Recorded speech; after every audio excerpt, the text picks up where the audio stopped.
31 अक्टूबर 2020 को Australian mathematician mat Parker ने statistically ये बात साबित कर दी कि अगर पूरी दुनिया के कोरोना वायरस पार्टिकल्स को एक जगह पर इकट्ठा कर दें तो वो सिर्फ 1 टीस्पून में ही फिट हो जाएंगे।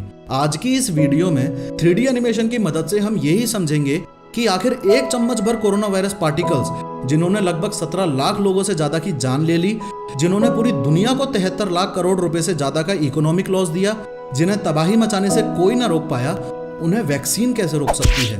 3D मेडिकल एनिमेशन की हेल्प से ह्यूमन बॉडी सेल के अंदर चलेंगे और देखेंगे कि वैक्सीन एग्जैक्टली ऐसा क्या करती है कि वो कोरोना वायरस को मार सकती है, यानी कि how a vaccine kills corona virus. लगातार 32 दिनों तक दिन रात मेहनत करके इसी professor of how YouTube channel पर 26 अप्रैल 2020 को मैंने हाउ कोरोना वायरस किल्स नाम से एक 3D एनिमेटेड वीडियो अपलोड की थी, जो कि वायरल हुई और सभी सोशल मीडिया प्लेटफॉर्म से कंबाइंड 2 करोड़ से ज्यादा व्यूज मिले। इसी बात को मैं सीधे तौर पर भी कह सकता था, लेकिन इतना स्ट्रेस इसलिए दिया ताकि आप ये समझो कि ऊपर दिए गए आई बटन पे क्लिक करके उस वीडियो को देखे बिना इस वीडियो को देखने का कोई खास मतलब नहीं है। ये समझने से पहले कि वैक्सीन कैसे काम करती है, आपका ये समझना जरूरी है कि वैक्सीन की जरूरत क्यों पड़ी, कैसे कोरोना वायरस हमारे ही सेल को इस्तेमाल करके खुद की करोड़ों कॉपीज बनाता है और हमें मार देता है। खैर, एकदम बेसिक से शुरुआत करते हैं। एक बार कोरोना वायरस आपके शरीर के अंदर एंटर कर गया, फिर उसका सिर्फ और सिर्फ एक ही मकसद रह जाता है कि कैसे भी करके वो इस ह्यूमन बॉडी सेल के अंदर घुस सके। यानी कि ये आपके शरीर का एक सेल है और आपका शरीर ऐसे टोटल 37 लाख करोड़ सेल से मिलकर बना है। अब प्रॉब्लम ये है कि कोरोना वायरस सेल के अंदर डायरेक्टली एंटर नहीं कर सकता। ये सेल मेम्ब्रेन है, यानी कि एक प्रकार की सेल की बाहरी दीवार। अब जैसे आप रूम के अंदर दीवार से नहीं बल्कि डोर से ही जा सकते हो, वैसे ही ये कोरोना वायरस सेल के अंदर सेल मेम्ब्रेन से नहीं बल्कि डोर से ही जा सकता है। बस फर्क इतना सा है कि इसका डोर है ये ACE2 रिसेप्टर। अब पूरी दुनिया में पिछले 350 दिनों से हर वो साइंटिस्ट, रिसर्चर या डॉक्टर जो कोरोना वैक्सीन पर काम कर रहा है, उसकी जिंदगी का सिर्फ और सिर्फ एक ही मकसद रह गया है कि कैसे भी करके इस कोरोना वायरस के स्पाइक प्रोटीन को आपके बॉडी सेल के इस ACE2 रिसेप्टर से कनेक्ट होने से रोकना है। और बायोलॉजिकली इस काम को करने का सिर्फ और सिर्फ एक ही तरीका है कि कोरोना वायरस के स्पाइक प्रोटीन्स को ब्लॉक कर दिया जाए। और स्पाइक प्रोटीन्स को ब्लॉक करने का सिर्फ एक ही तरीका है कि इनके ऊपर एंटीबॉडीज चिपका दी जाएं। ये एंटीबॉडीज हैं जिन्हें हमारा इम्यून सिस्टम पैदा करता है। सारा खेल इन एंटीबॉडीज के जनरेट होने का है, जिसके अंदर ये राइट टाइम पे और राइट अमाउंट में पैदा हो जाती हैं। उसका कोरोना वायरस कुछ नहीं उखाड़ सकता। क्यों? वो इसलिए क्योंकि एक बार एंटीबॉडीज राइट टाइम पे जनरेट हो गई, उसके बाद वो कोरोना वायरस के स्पाइक प्रोटीन से आकर कनेक्ट हो जाएंगी और ये कोरोना वायरस आपके बॉडी सेल के अंदर एंटर नहीं कर पाएगा। उससे ये आपकी करोड़ों कॉपीज बनाकर पूरे शरीर में इन्फेक्शन नहीं फैला पाएगा और जिन लोगों में ये सही से जनरेट नहीं हो पाती, उसकी कोविड-19 नामक महामारी से डेथ हो जाती है। अगर साफ साफ शब्दों में कहूँ तो हमको सिर्फ ये समझना है कि एंटीबॉडीज कैसे बनती हैं। अगर आपको ये समझ आ गया कि एंटीबॉडीज कैसे बनती हैं, तो आपको ये भी समझ आ जाएगा कि वैक्सीन कैसे काम करती है। साइंटिस्ट कोरोना वायरस को कुछ इस रूप में देखते हैं। कोरोना शब्द का मतलब होता है क्राउन यानी ताज, और वायरस शब्द का मतलब होता है वेनम यानी जहर। अब जैसे क्राउन के ऊपर ये स्पाइक्स होते हैं, वैसे ही कोरोना के ऊपर भी ये स्पाइक्स होते हैं, और क्योंकि ये जहर की तरह शरीर में फैलता है, इसलिए इसे कोरोना वायरस कहा जाता है। मुद्दे की बात यह है कि इस कोरोना वायरस के अंदर जेनेटिक मटेरियल होता है।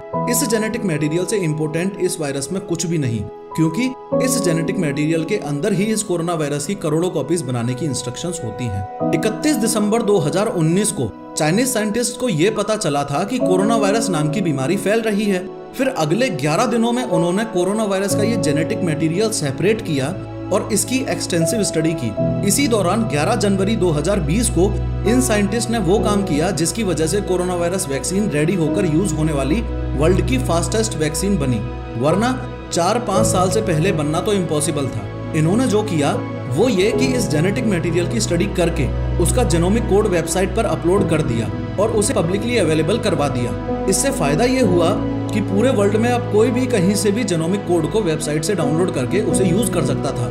ये खबर जैसे ही बड़ी बड़ी फार्मास्यूटिकल्स और बायोटेक कंपनीज के कानों में पड़ी, तो उनके पैरों के नीचे से जमीन खिसक गई और वो लोग जो खुद के प्रोजेक्ट्स पर काम कर रहे थे, उसे छोड़कर कोरोना की वैक्सीन बनाने की रेस में शामिल हो गए। फटाफट से पास वाली प्रिंटर की दुकान में गए, वहां से 2 रुपए पर पेज के हिसाब से जेनोमिक कोड कागज पे प्रिंट करवाया और निकलकर सीधा भागे ऐसी लेबोरेटरी की ओर जो इस जेनोमिक कोड की मदद से mRNA बना के दे दे। अब ये mRNA शब्द इस पूरी वीडियो का मोस्ट इंपोर्टेंट शब्द है। वो सिर्फ इसलिए नहीं क्योंकि हर न्यूज़पेपर आपसे चिल्ला चिल्ला के सिर्फ mRNA की बात कर रहा है, या फिर इसलिए भी नहीं क्योंकि लोगों ने कोरोना वैक्सीन को कोरोना वैक्सीन कहना ही बंद कर दिया है और अब वो उसे mRNA वैक्सीन कहने लगे हैं, बल्कि इसलिए क्योंकि ये mRNA ही आपके शरीर में कौन सा प्रोटीन बनना चाहिए इस बात के लिए जिम्मेदार है और कोरोना वैक्सीन का इकलौता आधार है।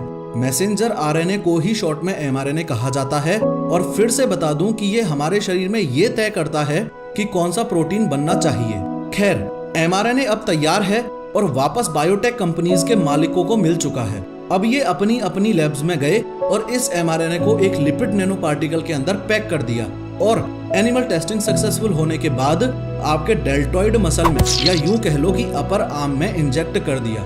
अब यहाँ से असली खेल शुरू।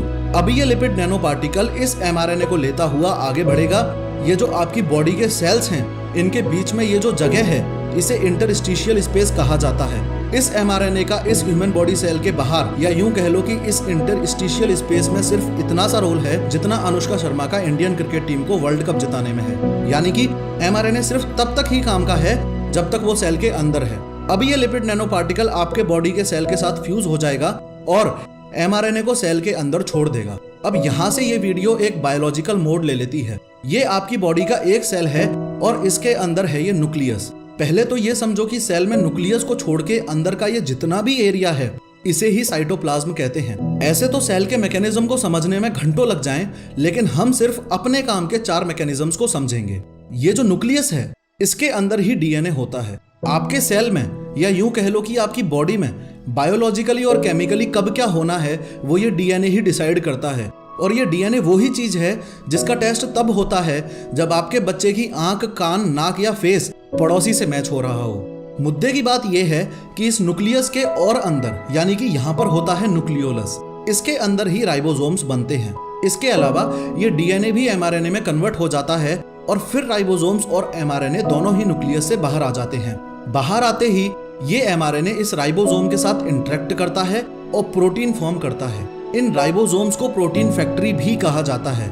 इस मैकेनिज्म को आप ऐसे समझ सकते हो कि जैसे राइबोसोम एक प्रिंटर है और mRNA एक डॉक्यूमेंट है जो आपको प्रिंट करवाना है। अब इस राइबोसोम के अंदर अगर ये mRNA जाएगा, जिसको जस्ट अभी हम न्यूक्लियस से निकाल कर लाए हैं, तो राइबोसोम इसके कोड के अकॉर्डिंग वो प्रोटीन बना देगा जो हमारे शरीर के लिए यूजफुल है। For example keratin. केराटिन वो ही प्रोटीन है जो हमारे हेयर्स, स्किन और नेल्स की ग्रोथ में हेल्प करता है। और अगर राइबोसोम के अंदर ये mRNA जाएगा जिसको वैक्सीन के माध्यम से हमारे शरीर के अंदर डाला गया है, तो ये राइबोसोम इसी के अकॉर्डिंग प्रोटीन बनाएगा। आइए देखते हैं कैसे। जैसे ही ये mRNA इस राइबोसोम के अंदर जाएगा, तो ये राइबोसोम इस mRNA का कोड पढ़ना शुरू कर देगा और उस कोड के हिसाब से अमीनो एसिड्स की चेन बनाना शुरू कर देगा। ये अमीनो एसिड्स की चेन जब कंप्लीट हो जाती है तो एक कॉम्प्लेक्स शेप ले लेती है, और इस केस में वो कॉम्प्लेक्स शेप हुआ स्पाइक प्रोटीन का, क्योंकि साइंटिस्ट ने इस mRNA को कोरोना वायरस का स्पाइक प्रोटीन बनाने के लिए ही तो कोड किया था। जैसे अपने देश को सही से रेगुलेट करने के लिए एक कॉन्स्टिट्यूशन है, वैसे ही बॉडी के सेल्स को भी सही से रेगुलेट करने के लिए इनका एक संविधान है। उस संविधान में साफ साफ लिखा हुआ है कि बॉडी का कोई भी न्यूक्लिएटेड सेल यानी कि वो सेल जिसके पास न्यूक्लियस है, वो जिस भी प्रोटीन को तैयार करेगा, उस प्रोटीन को उसके बाहर के मॉलिक्यूल पर दिखाएगा। क्योंकि अगर दिखाएगा नहीं तो इम्यून सिस्टम को पता कैसे चलेगा कि सेल के अंदर क्या चल रहा है। ये जो मॉलिक्यूल है, इसको मेजर हिस्टोकम्पैटिबिलिटी कॉम्प्लेक्स क्लास 1 या फिर शॉर्ट में MHC क्लास 1 मॉलिक्यूल कहा जाता है। अब ऑब्वियस सी बात है कि hundreds of thousands of ribosomes इस mRNA को यूज करके hundreds of thousands of spike proteins बनाएंगे, तो इनमें से एक प्रोटीन तो MHC क्लास 1 मॉलिक्यूल रिसेप्टर पे चला जाएगा और कनेक्ट हो जाएगा, और काफी सारे स्पाइक प्रोटीन्स इस सेल के बाहर सीक्रेट हो जाएंगे। अब चलो आपको एक इंटरेस्टिंग बात बताता हूँ। हमारी बॉडी के अंदर billions of immune cells millions of specificities के साथ इधर उधर घूम रहे होते हैं। अब इस स्पाइक प्रोटीन के हिसाब से जो फिट बैठेगा, वो इम्यून सेल इस स्पाइक प्रोटीन पर आके कनेक्ट हो जाएगा, और वो इम्यून सेल है ये साइटोटॉक्सिक टी सेल। 2 मिनट के लिए इस कॉन्सेप्ट को समझने के लिए इस साइटोटॉक्सिक टी सेल को आप तारक मेहता के रूप में देख सकते हैं। सिमिलरली ये जो सीक्रेटेड स्पाइक प्रोटीन्स हैं, इनमें से कुछ की मुलाकात होगी बी सेल्स के साथ और कुछ की होगी मैक्रोफेजेस के साथ। अब कुछ देर के लिए बी सेल्स को आप जेठालाल के रूप में देखो और मैक्रोफेजेस को दया के रूप में देखो। कुछ स्पाइक प्रोटीन्स बी सेल पर कनेक्ट हो जाएंगे और कुछ को ये मैक्रोफेजेस खा जाएंगे। खाने के बाद उनके पीसेस को अपने रिसेप्टर्स पे शो कर देंगे। अब ये मैक्रोफेजेस इन स्पाइक प्रोटीन्स को उसके पास ले जाएंगे जो इम्यूनो सिस्टम का बाप है, और वो है हेल्पर टी सेल, यानी कि चंपक चाचा। अब ये हेल्पर टी सेल मैक्रोफेज पर लगे स्पाइक प्रोटीन के साथ कांटेक्ट में आते ही साइटोकाइंस रिलीज करेगा। इन साइटोकाइंस को आप ऐसे समझ सकते हो जैसे कि ये एक प्रकार का ऑर्डर है। अब इस ऑर्डर में जो लिखा हुआ है, अगर आपने उसको इग्नोर किया तो डेफिनेटली ये कॉन्सेप्ट आपके हाथ से स्लिप हो जाएगा। चलो मैं आपके लिए पढ़ देता हूँ। इस ऑर्डर में साफ साफ लिखा हुआ है कि सुन महतूस, यानी कि साइटोटॉक्सिक टी सेल, तू अपने आप की और कॉपीज बना ले जिसमें से कुछ ग्रेन्जाइम्स बन जाओ और कुछ मेमोरी टी सेल्स बन जाओ। सिमिलरली दूसरे ऑर्डर में लिखा हुआ है कि सुन जेठिया, यानी कि बी सेल, तू भी अपने आप की और कॉपीज बना ले जिसमें से कुछ प्लाज्मा सेल्स बन जाओ और कुछ मेमोरी बी सेल्स बन जाओ। अब इस प्लाज्मा सेल का काम होता है एंटीबॉडीज रिलीज करना और इन ग्रेन्जाइम्स का काम होता है कोरोना वायरस के स्पाइक प्रोटीन से इन्फेक्टेड इस सेल को डिस्ट्रॉय करना। लेकिन असली कलाकार इधर बैठे हैं। इन मेमोरी बी सेल्स और मेमोरी टी सेल्स का काम होता है इस स्पाइक प्रोटीन को अच्छे से याद रखना, ताकि भविष्य में कभी भी असली वायरस बॉडी के अंदर आए तो उसे ये पहचान सकें, पूरे इम्यून सिस्टम को एक्टिवेट कर सकें और इससे पहले कि वो कोरोना वायरस सेल के अंदर घुस सके, प्लाज्मा सेल से एंटीबॉडीज रिलीज करवाकर फटाफट से इसके स्पाइक प्रोटीन पर एंटीबॉडीज कनेक्ट करके इसके स्पाइक प्रोटीन्स को ब्लॉक कर सकें। अब एकदम सही समय है आपको ये बताने का कि वैक्सीन एग्जैक्टली करती क्या है। असल में वैक्सीन हमारे इम्यून सिस्टम को ट्रेन करती है, या यूं कह लो कि बिना बीमारी फैलाए वैक्सीन उन्हीं एक्शंस को कॉपी करती है जो एक्शंस तब होते हैं जब हमारे शरीर में असली कोरोना वायरस एंटर करता है। वैक्सीन के काम करने का मैकेनिज्म तो हमने समझ लिया, लेकिन हमारी ये नॉलेज कंप्लीटली यूजलेस है अगर हम इस अंडरस्टैंडिंग को रियल वर्ल्ड न्यूज से कनेक्ट ना कर पाएं।